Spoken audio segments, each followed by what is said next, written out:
It's Radaperson back here with another video. We're gonna be reacting to SpongeBob video. So let's get right into it. That intro that I made, my new intro, that was fake. It was just to make you guys laugh.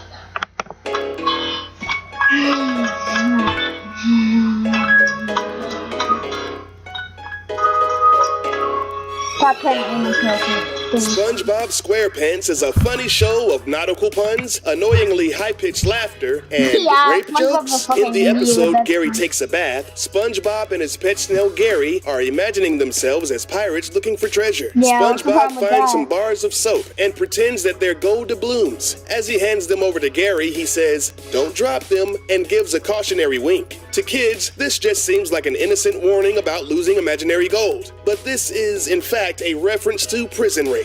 As the legend goes, if one were to drop soap in a prison's community shower, they would have to bend over to retrieve it, while allowing another inmate to, well, you know. This episode was banned in the UK and Australia on 3 separate occasions because of the off-color comedy. Some people will give kudos to the writer for slipping in these kinds of jokes, but I just find it disturbing.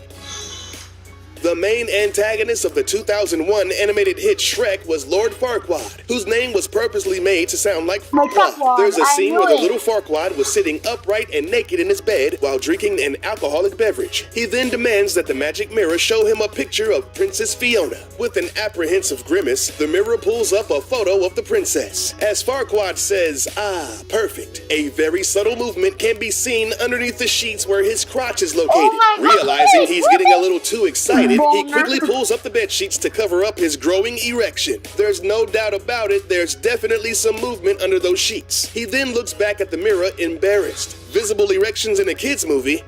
What a little prick.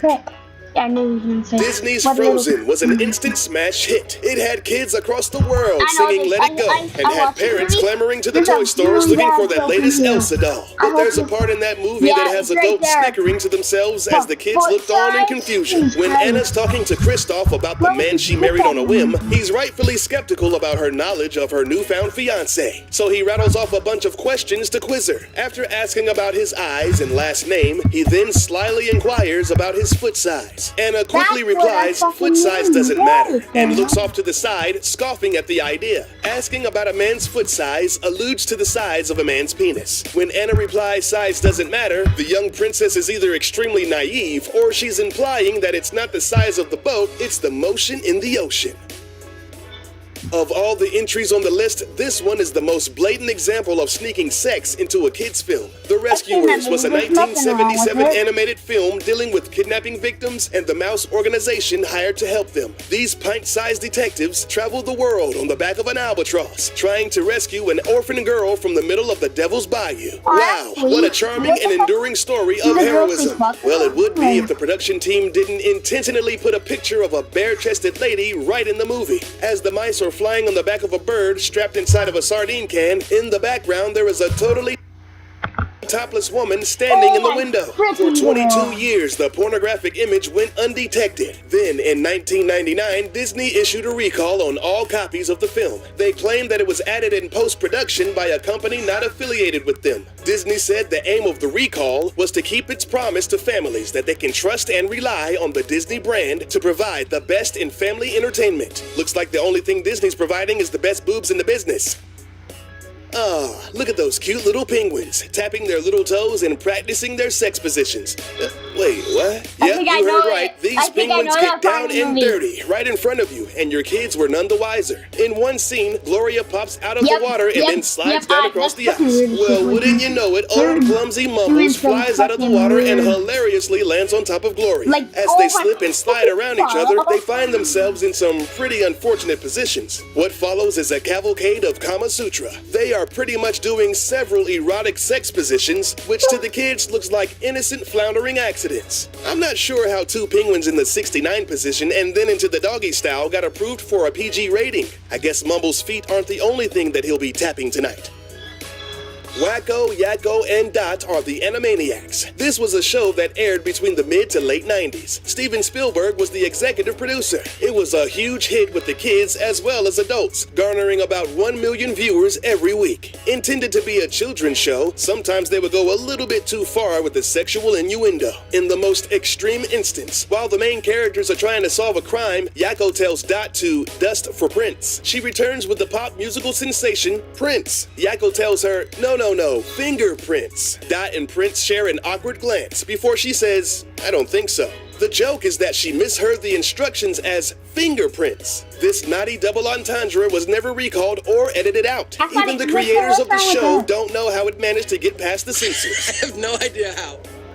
Cow and Chicken was an American animated comedy series on the Cartoon Network from 1997 to 99. It featured anthropomorphic animals, humanoid figures that ate with their feet, and a naked red dude that was literally the cartoon embodiment of Satan. And needless to say, this show had a lot going on. But when they aired the episode Buffalo Gals, the proverbial crap hit the fan. A bunch of manly-looking women storm into the house, immediately get on their hands and knees, and start chewing on the floor. The mother then explains that they are the Buffalo Gals, a motorcycle riding gang that randomly burst into people's homes and chews on their carpet. The term carpet muncher is a derogatory slang for lesbians, referencing the act of gay oral sex. One of the bikers is even named Munch Kelly. Later on in the same episode, they sing about coming out, which could also mean coming out of the closet. When they made this episode, it was like the creators were trying to get their show canceled on purpose. Once the censors found out about the over-the-top innuendo, the episode was instantly banned, and now can only be found in the deepest annals of the internet. The computer-animated comedy Madagascar was released in 2005. It's the story of animals who live in the Central Park Zoo, but are accidentally shipped off to the titular island nation. In the movie, two of the main characters, Alex the lion and Marty the zebra, reunite on the beach. Alex is very angry about the entire situation and begins to chase Marty. The zebra then runs away in slow motion. He turns around exclaiming, "Oh, sugar honey iced tea." Some kids may think that this is some sort of cartoon colloquialism, but observant adults will take a look at the first letters of each word. It's evident that the zany zebra is shouting out an alternate phrase to "oh shit." Although sugar honey iced tea sounds like a refreshing summer drink, kids should think twice before asking for it at dinner time.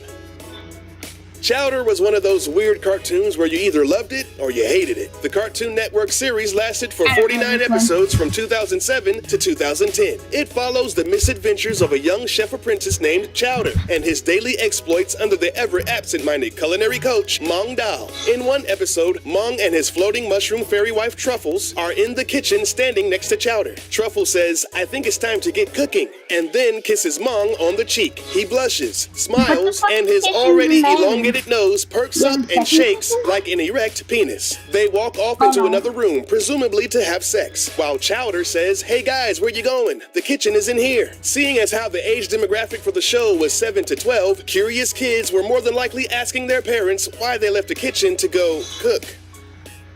Nickelodeon cartoons in the 90s were totally awesome. Rocko's Modern Life, Doug, and Ren and Stimpy instantly come to mind. But the reigning king of ratings was undoubtedly Rugrats. The day-to-day adventures of Tommy, Chucky, Phil, Lil, and Angelica kept kids from ages 2 to 11 coming back each week. Every now and then, they would throw a couple of adult jokes in there that flew way over the young viewers' heads. In one episode, the Rugrats' grandpa rents some movies from the local video store. 2 of the tapes are age-appropriate films starring the kids' favorite dinosaur, Reptar. The last flick is Grandpa's personal favorite, the adult fantasy film Lonely Space Vixens. Grandpa gives out a little giggle and then says, "That's for after you go to bed." The film is obviously a porno, so needless to say, once Tommy and Chucky are innocently tucked away under the covers, Grandpa will be in the next room gawking at bare-naked alien booty.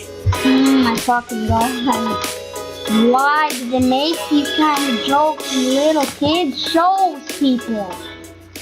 Like, what the heck, people? Oh my god, cancel, I'm gonna do that. Why do, like, people think that's okay? Bye. See ya.